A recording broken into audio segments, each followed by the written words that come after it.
Good morning बच्चों। बिंदा park Saint Paul महाविद्यालय के ज्ञान के मंदिर में एक बार आपका पुनः स्वागत करते हैं।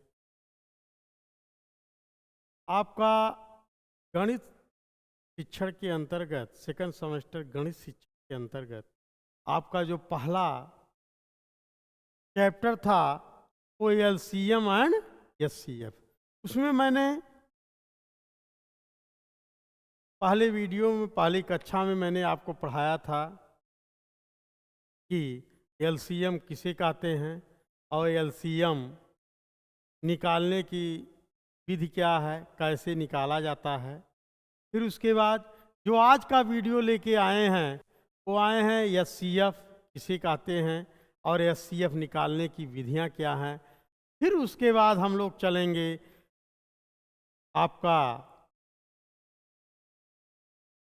कि भिन्नों का एलसीएम एचसीएफ कैसे निकाला जाता है, भिन्नों पे और दशमलव का एलसीएम एचसीएफ कैसे निकाला जाएगा।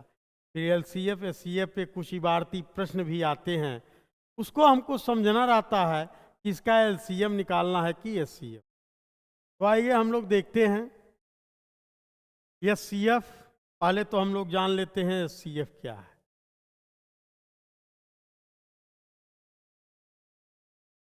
एच ई का मतलब होता है हाईएस्ट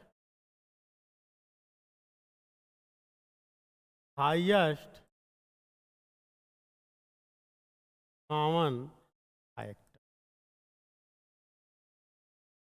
हाईएस्ट कॉमन फैक्टर या मासापा तो आप बोलते हो मासा, महत्तम समापवर्तक एचसीएफ। लेकिन ये अपवर्त और अपवर्तक क्या होता है, पहले मैं आपको ये बताने के पहले बताना चाहता हूं। एक शब्द है अपवर्त,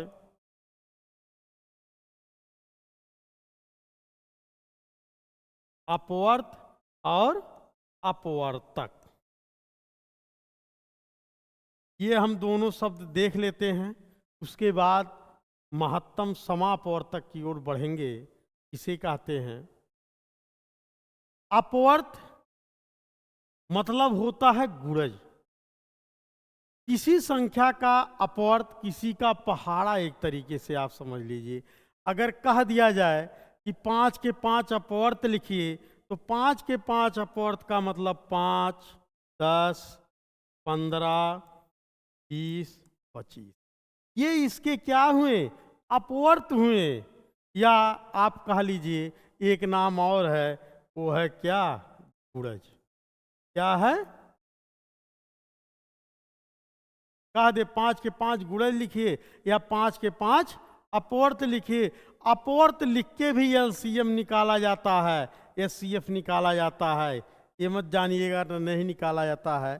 तो ये अपवर्त लिख के एलसीएम निकाला जा सकता है। और अपवर्तक क्या होता है कि कोई संख्या किससे कटती है, जैसे आपका 12 है, 12 का ये अपवर्तक लिखना है तो पहला अपवर्तक 1, फिर 2 से कटेगा, 3 से कटेगा, 4 से भी कटेगा, फिर उसके बाद 6 से, फिर क्या है 12। ये इसके क्या हुए, अपवर्तक हुए। 12 के अगर अपवर्तक कहा जाए तो क्या होंगे, 12 के अपवर्तक 1, 2, 3, 4, 6 और 12, ये इसके क्या हुए, अपवर्तक हुए। अब अपवर्तक का महत्तम समापवर्तक, मतलब बड़ा वाला जो कॉमन फैक्टर हो, हाईएस्ट कॉमन फैक्टर हो, वही उसका एचसीएफ होता है। पहले तो अपवर्तक जानिए कि क्या होते हैं। कह देगा 12 के अपवर्तक लिखिए तो बच्चे अपवर्त, अपवर्तक, समापवर्तक। समापवर्तक का मतलब ये होता है कि दोनों में जो कॉमन होते हैं, अभी मैं बताऊंगा, जो कॉमन होते हैं वही आपके क्या होते हैं, आपके अपवर्तक या समापवर्तक होते हैं। तो पहले अपवर्त, इसका मतलब गुणज होता है, 5 के 5 अपवर्त लिखिए अगर इस तरीके से, या गुणज लिखिए 5, 10, 15, उसी का पहाड़ा पढ़ते चले जाएंगे, वो आपका क्या कहलाता है? अपवर्त कहलाता है। अपवर्तक आपका वो किससे संख्या कट रही है, ये इसके क्या हुए? 12 के अपवर्तक। आ गया समझ में? अब उसके बाद अपवर्तक के बाद में समापवर्तक। समापवर्तक क्या है? आइए हम लोग देख लेते हैं समापवर्तक। समापवर्तक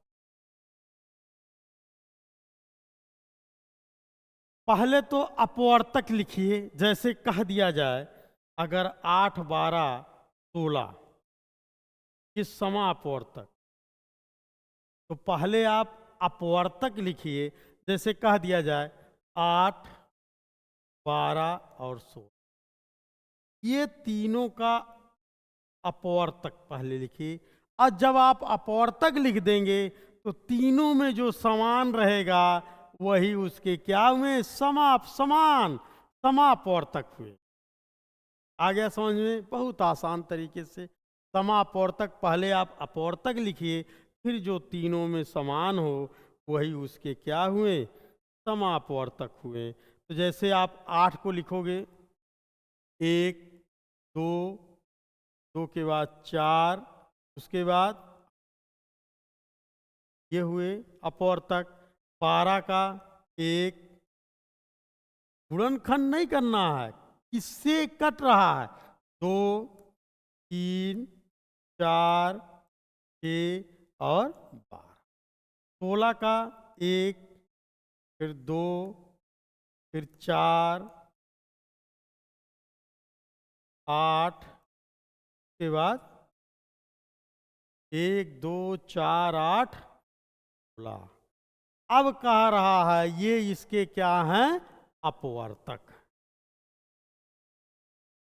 अपवर्तक हैं। अब कह दे समापवर्तक। समापवर्तक। अब देखो सब में 1 है, 2 है, 2 के बाद कोई है, के बाद 4 है। 4 देखो तीनों में है, का मतलब 4। यही आपके क्या हो गए? समापवर्तक। तीनों में क्या हो? समान हो, तो यही आपके क्या हो गए? समापवर्तक हो। आ गया समझ में? अब लेकिन ये कह रहा है महत्तम समापवर्तक। महत्तम मतलब क्या हो गया? सबसे बड़ा। अभी समापवर्तक कह रहा, लेकिन अब इसके साथ लग गया महत्तम समापवर्तक। तो महत्तम समापवर्तक निकालने के लिए आप आइए, हम लोग महत्तम समापवर्तक निकालते हैं। अब यहाँ क्वेश्चन आपका है महत्तम समापवर्तक और महत्तम समापवर्तक निकालने की। तो महत्तम समापवर्तक निकालने की आपकी कई विधि है? 2 विधि।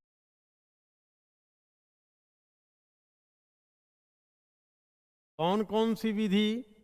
पहला है आपका गुणनखंड विधि। कौन सी विधि? गुणनखंड।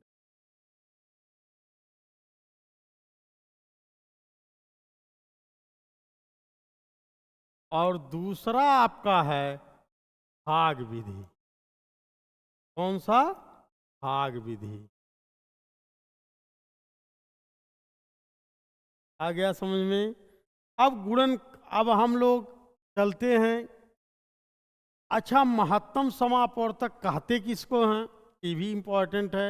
एस सी एफ बच्चे बोलते हैं लघुत्तम महत्तम, लेकिन अगर कह दिया जाए इसका डिफिनीशन बताओ तो बच्चे मिस कर जाते हैं। तो महत्तम समापवर्तक क्या होता है? वह बड़ी से बड़ी संख्या जो दी गई संख्याओं में भाग देने पे पूर्णतः विभाजित हो जाता है, उसी को क्या कहा जाता है? महत्तम समापवर्तक। का मतलब बड़ी या छोटी ये क्लियर करना है। संख्या से अगर भाग दिया जा रहा है, जो संख्या दिया रहे अगर उससे भाग दिया जा रहा है तो लघुत्तम, और संख्या में भाग दिया जा रहा है तो क्या निकालना है? महत्तम निकाला जाता है। मतलब क्या हो? वह जैसे आप कह दिए 4 और 6 का महत्तम समापवर्त निकालिए, तो 4 को आपने तोड़ा 2 गुणे, फिर 6 को 2 गुणे 3, तो जो दोनों में कॉमन हो और सबसे बड़ा हो वही क्या है? महत्तम समापवर्तक कहलाता। वह बड़ी से बड़ी संख्या जो दी गई संख्याओं में भाग देने पे पूर्णता विभाजित होता है, उसी को क्या कहा जाता है? महत्तम समापवर्तक कहते हैं। तो सबसे बड़ा कौन है? 2 है, तो इसका मतलब मासा कितना हो जाएगा? आ गया समझ में? अब उसके बाद 2 विधि है, गुणनखंड विधि और ये महत्तम निकालने की आपकी कई विधि? गुणनखंड विधि और भाग विधि। गुणनखंड विधि जैसे मैंने एक एग्जाम्पल ले लिया, 16, 24 और 32, 16, 24 और 32 का मासा किस विधि से? गुणनखंड विधि। तो आप क्या करेंगे? पहले संख्याओं का गुणनखंड कर दीजिए 16 का, लेकिन वो गुणनखंड किस क्रम में होना चाहिए? अभाज्य क्रम में होना चाहिए। किस क्रम में? अभाज्य क्रम में होना चाहिए। तो 16 का अभाज्य क्रम में 2 गुणे 2 गुणे 2 गुणे, उसके बाद 24 का क्या होगा?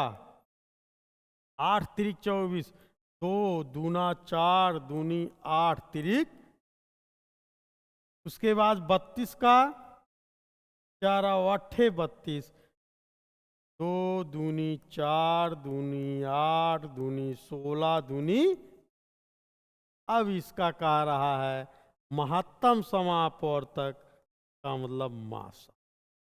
गुणनखंड विधि वो किस क्रम में? अभाज्य क्रम में। इसी नाते मैंने अभाज्य संख्या आपको पहले बता दिया, भाज्य किसे कहते हैं और अभाज्य किसे कहते हैं, जिससे आपको यहाँ समझने में कोई दिक्कत ना हो।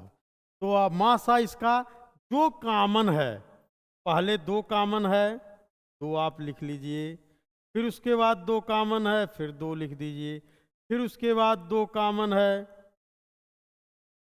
जो तीनों में कॉमन होगा वही एचसीएफ होगा, क्योंकि 3 संख्याओं का है, 2 दूनी 4 दूनी 8।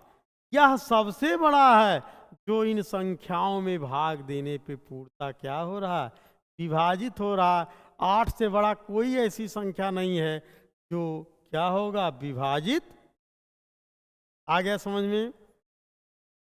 अब इसी सवाल को अगर कह दिया जाए गुणनखंड विधि से, मैंने आपको बताया 16 का गुणनखंड 2 दूनी 4 दूनी 8 दूनी 16, फिर 24 का मैंने बताया 2 दूनी 4 दूनी 8 तिरिक 24, फिर तीनों में मैंने हाईएस्ट कॉमन फैक्टर ढूंढा, तो हाईएस्ट कॉमन फैक्टर आपको 8 मिला।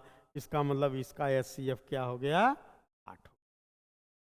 फिर इसी सवाल को, अभी छोटे छोटे सवाल हैं, बड़े होंगे लेकिन विधि आपका वही रहेगा। जब आप छोटे सवाल करोगे, सीधे आसान से कठिन की ओर जाओगे तो आप गिरोगे नहीं, बहुत बढ़िया रिस्पांस लाओगे। तो आइए हम लोग देख लेते हैं इसी सवाल को किस विधि से? भाग विधि।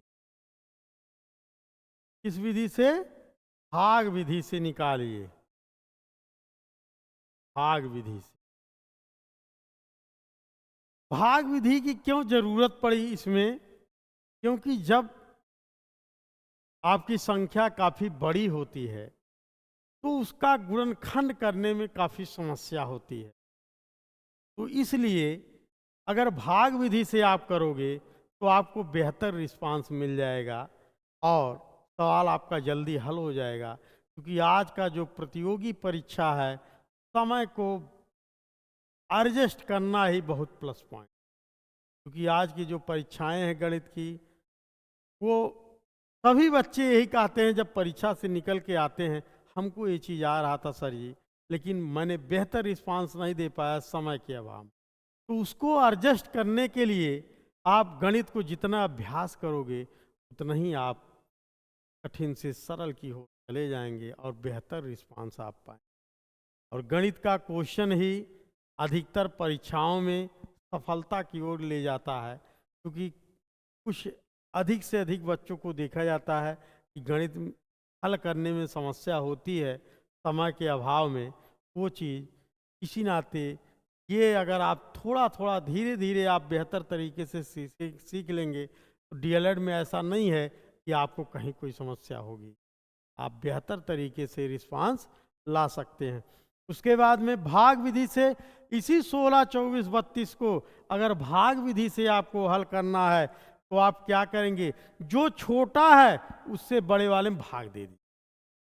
क्या करेंगे, 16 से आप भाग दे देंगे किसमें, 24। तो जब छोटे से आप बड़े में दोगे तो एक ये है कि एक ही बार या दो ही बार जाता है तो भाग आपका थोड़ा सा आसान होता है।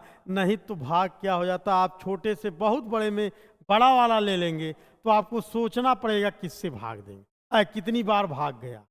तो जब छोटे से बड़े में वहीं जाओगे तो एक बार, दो बार, 2 से 4 बार में वो चीज़ें कट जाती हैं।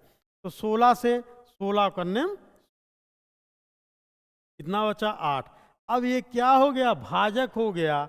अब 16 यहाँ आ गया। ये प्रक्रिया कब तक करोगे, जब तक शेषफल आपका 0 नहीं हो जाएगा। तो 8 दूनी कट गया।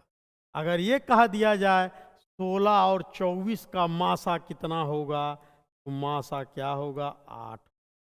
लेकिन अभी एक और संख्या है, यही काम जो लास्ट भाजक आ रहा है, भाजक से यहाँ मतलब है जो लास्ट भाजक है वही उसका क्या होता है, एचसीएफ होता है। उससे आप क्या करेंगे, अगले वाले संख्या में भाग दे देंगे। 8 से आप क्या करेंगे, 32 से, तो 8 चौक 32 आपका कट जा रहा है। इसका मतलब मासा कितना आएगा, जितनी संख्या है लास्ट भाजक जो बच रहा है उसी से आगे वाले में आप भाग देते हुए चले जाएंगे तो आपका आंसर क्या हो जाएगा, क्लियर होता चला जाए। तो इस तरीके से आप एचसीएफ आराम से इसको निकाल सकते हैं। जैसे कह दिया जाए, दूसरा क्वेश्चन मैंने ले लिया, कह दिया जाए 105, 175 और 255 का, या इस तरीके से 36, 60 और 90 का। 36, 60 और 90 एलसीएम कह दिया जाए। तो एलसीएम निकालने के लिए भाग विधि आप यूज कर लीजिए कि आपका 36, 60 और आप काटते हुए चले जाइए। 2 से काटेंगे, 18 दूनी 36, ये 30 होगा, ये आपका 45 होगा। फिर आप 2 से ये प्रक्रिया कब तक करेंगे, जब तक आप क्या आपका कटता हुआ एक ना आ जाए। 2 9 18 और 2 से काटोगे 15 और 2 से 45 कटेगा नहीं। अब आपका 2 से नहीं कटेगा, अब 3 से, 3 त्रिका 9, 3 पचे 15, 3 कन्ने में 3, 3 पचे 15। फिर 3 से काटोगे 1, 5, 3 पचे 15, फिर 5 से, 5 तियाएँ 15, दूनी 30 और 3 दूना 6, 30 गुणे 6, 6 त्रिक 18, 180। अगर इसका एलसीएम कहा जाए तो कितना आएगा, 180 आएगा। और अगर यह सीएफ आपको निकालना हो, जैसे कह दिया जाए 105 और 175 का, 105 और 175 का, 105 और 175 का एचसी, तो आप क्या करिए, भाग विधि से हल कर दीजिए। 105 से आप क्या करेंगे, 175 में भाग। जब आप भाग देंगे तो कितनी बार जाएगा, एक बार जाएगा। 105 में से 5 गया 0, 7 आपका यहाँ। फिर 70, 105। जब छोटे से बड़े में दोगे तो भाग आपका क्या होगा, आसान होगा। कितनी बार जाएगा, एक बार जाएगा। 70 हुआ, 5 हुआ, 10 में से 7 गया 3। अब 35 फिर भाजक हुआ, 70 यहाँ 35 दूना 70। लास्ट भाजक ही क्या होगा, एफ होगा। तो आपका कितना आया, तरीके से आप एलसीएम भी निकालने की दो विधि मैंने बताई पिछले कक्षा में। इसमें आपको मैंने महत्तम समापवर्तक और महत्तम समापवर्तक किसे कहते हैं, इसकी दो विधियां और कैसे आप इसको हल करोगे। फिर नेक्स्ट वीडियो में हम मिलते हैं, भिन्नों का लासा और मासा कैसे निकाला जाता है, ये चीज़ मैं आपको बताऊंगा। और हम ये आशा करते हैं कि लगभग वीडियो को सब देखिए। आप देखेंगे, हल करेंगे तो रिस्पांस आपके लिए बहुत बेहतर होगा।